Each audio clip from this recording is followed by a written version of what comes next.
السلام عليكم ورحمة الله تعالى وبركاته. كنتمنى تكونوا كلكم بخير وعلى خير، وكنتمنى الفيديو ديال اليوم يلقاكم في صحة جيدة.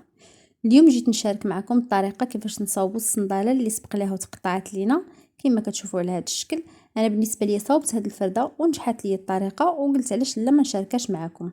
غادي نحتاجوا هذا البوليستير هو اللي كنشريو شي ثلاجه او ماكينه الصابون او تلفازه، وكنجيبوها كيكونوا دايرينها من الجوانب باش كنحميوها.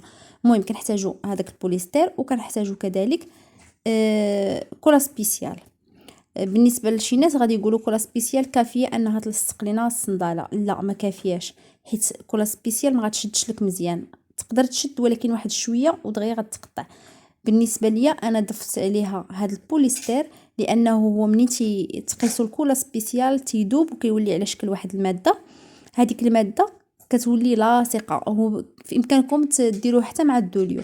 هو حتى الدوليو يخدم به مزيان كما كتشوفوا هنايا. انا قربت لكم الصوره باش تشوفوا مزيان.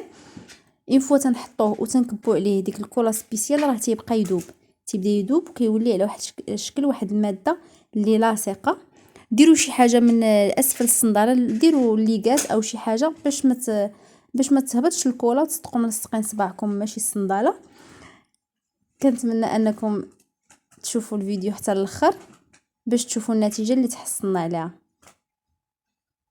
كما كيبان لكم غير كنكب عليها الكولا سبيسيال فهي دغيا كتذوب وكتشد ليا ديك الصنداله مزيان. وبالنسبه لهاد الطريقه راه ناجحه 100%. غنستمر على هذا الشكل حتى نكملها ونشوفوا الشكل النهائي. وبالنسبه لهذا البوليستر هذا ملي كنخلطوه مع الدوليو راه كيولي على شكل فيرني. الا خلطناه مع كونتيتي قليله ديال الدوليو كيولي على شكل فيرني.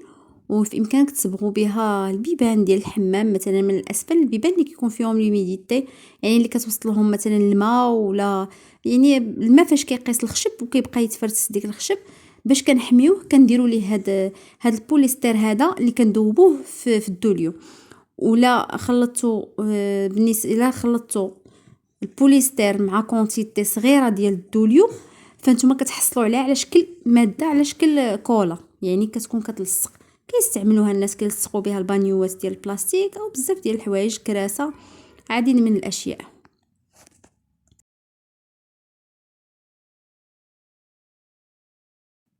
كما كتشوفوا معايا فانا هنا كنوريكم بانها شاده مزيان ولصقات.